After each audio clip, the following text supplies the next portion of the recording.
All right, everybody. Hope everyone's doing good during this pandemic. I just thought I'd do a little quick ranking video here as the 56 game schedule was announced for the NHL. These rankings are going to be based off of the projected standings or the projected divisions based on location and kind of everything that's been speculated so far. It's going to be kind of difficult to tell, but as of now, I'm just going to go ahead and start with the Northern Division, and in that division we're going to have the Canucks, Maple Leafs, Oilers, Canadiens, Flames, Jets, and Senators, otherwise known as the All-Canadian Division. That'll be interesting to see this year. Now, no shade at each other's franchises here. I kind of just did this based off of what I saw last year, and I did watch a lot of the Pacific Division and obviously the Central Division as I am a Stars fan. So I'm a little drier on East Coast hockey and Eastern Conference hockey, so forgive me on that. So to start off, I have the Canucks at the number one spot. They showed a lot of promise this year. They got a lot of young talent with Pettersson, with Hughes. They got Bo Horvat, JT Miller, great goaltenders. They just look like an all-around solid team, and they just need something to pull them together this year, and I think that's within reach. The record last year was 36, 27, and 6. Goals for with 3.25 a game. That's very high, and 3.10 goals against. Their top scorer was JT Miller at 72 points. My projected points out of the 56 games is about 76. So all around, I think the Canucks are going to come out pretty strong this year. At the number 2 spot, we have the Toronto Maple Leafs. Last year, Toronto, let's just say they had their typical playoff woes. We've seen this happen again against Boston. It's nothing new, and I still am projecting them to have a great regular season with Tavares, Matthews, and Marner. Last year they were 36, 25, and 9 with a 3.39 goals for average, the highest in this projected division so far, so a lot of offense on the board. They had a 3.17 goals against average, so it's something that is the second highest in this division, this projected division, so that's something they need to bring down. Freddie Anderson, looks to do that. Their top goal scorer or top point scorer last year was Austin Matthews at 80, so he's 8 above JT Miller. They have a lot of offensive weapons. Their defense is what lacks the most. They don't have a lot of depth defensively, and they need to sharpen that up. Jason Spezza is getting old offensively. They need to fill the void. Projecting them with 70 points. The Oilers, I have them at third. I have them making the playoffs. To be honest, same goes for Edmonton as it does with Toronto. You have Draisaitl, you have McDavid, you have Nugent-Hopkins, Ethan Bear, sure, Yamamoto, put him in there, but that is where it ends.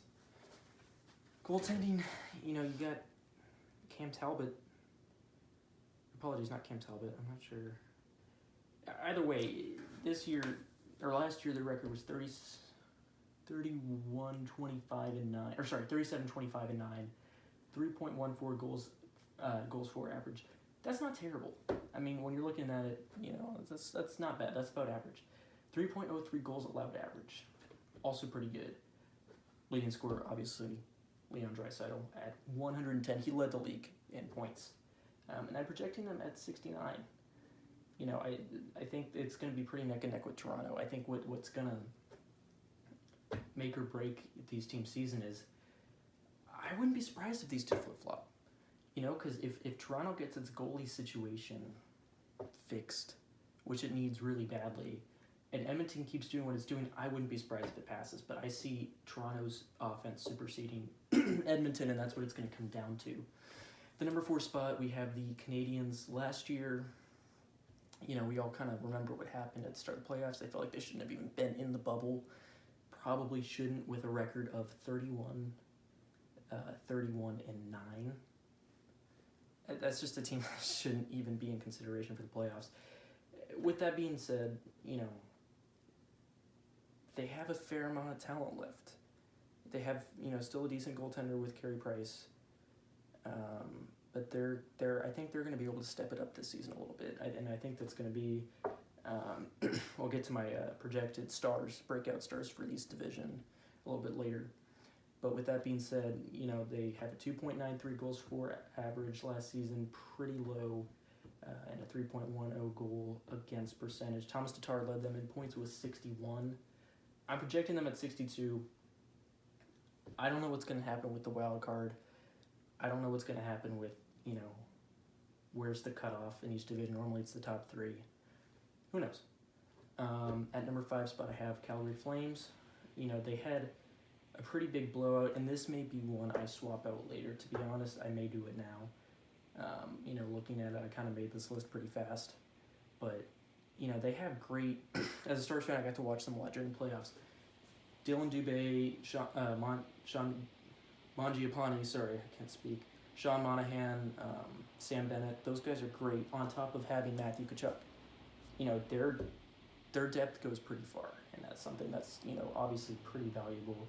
Defense, Mark Giordano's getting old, so they need to have someone step up there for them defensively, and that's probably their biggest weakness this season. Goaltending also, gotta figure that out. They need to figure that out.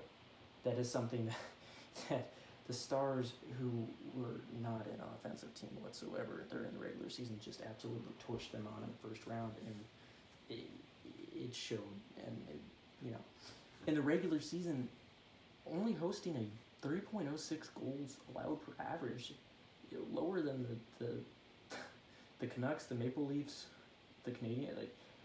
It didn't seem to be a problem in the regular season, but playoff times come around really when it matters the most, and they couldn't pull through.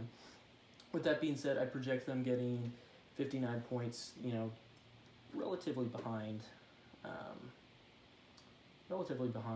the Canadiens. I was going to point out, you have a big drop-off from the top 3. You have Canucks, Maple Leafs, Oilers, and then I'm going to say it sinks. That's where I'm going to cut off in this division. But then the bottom, I think, are going to be closer. So number 6, I have the Jets at 37, 28, 6. Or sorry, that was the record last year. I have them at 6 because Mark Scheifele, Kyle Connor, sure, Patrick Laine. And, they have great goaltending in Connor Hellebuck. I still think, was it Vezina worthy, to be honest? I don't think... From the 2018-2019 season, which technically would be the previous season before the 2019-2020 season, there were so many better candidates for the Vezina than there were. Goalies just, it seemed to me, and this is just a hot take, it seemed to me as if goalies had a little bit of an off year last year. And so with Connor Hellebuck winning the Vezina, that's great, but it's not enough. It's not enough. You lost Dustin Bufflin, you lost Tyler Myers. Who you got? And to be honest, it's no one. And so with that being said, that's why I have them at 6. I'm projecting them as 57 points. Their top point scorers were Kyle Connor and Mark Scheifele, both tied with 73. Last year, they didn't finish terrible, 37, 28, and 6, but I see them having a pretty big drop-off this year. And at West, nothing changes. There's Ottawa, sitting in that 7th spot. Last year, they were 25, 34, and 12. They didn't sign Anthony Duclair. Why, I don't know. They lost John Gabriel Pageau. Who do they have? They have Brady Tkachuk. That's great. But, So, they boasted a easily 2.68 goals for average. That's not good. And then a 3.35 goals against average. That's just a terrible mix. Brady Tkachuk led them in points with only 44. So, if you look at, Tatar and Tkachuk on the Flames, 61-61. Those are the second lowest. But then you have this major drop-off to 44 points. That's the highest point scorer for the Senators last year. That's terrible. And to be honest, I think these 54 projected is generous. I think I gave him a gift with that. And to be honest, again, like many things on this list, probably will end up changing later. Who knows? And then lastly, for the Northern Division, I'm going to wrap up with breakout stars. For the Canucks, I'm putting both. I'm putting Pettersson and Quinn Hughes. I have to. I'm giving them 2. Those guys are just going to light it up next year, and it's going to be really fun to see. And then next, Tkachuk times 2, Brady and Matthew for both teams. Wouldn't be surprised if Sam Bennett or Sean Monahan squeaks in there for Calgary. For the Jets, stick with what you got, Kyle Connor. Consistency. There's Sam Bennett. So then for the Montreal Canadiens, Nick Suzuki. And he's shown some pretty good upside for the Canadiens this year.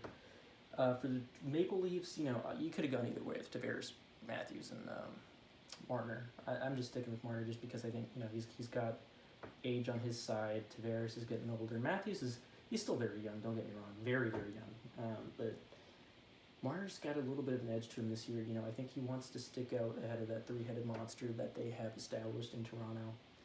And then for Edmonton, I have Draisaitl staying the same. I could see McDavid maybe pass him. I mean, it's going to be very close, but, you know, we'll have to see. All right, thank you guys for watching. That'll wrap this video up.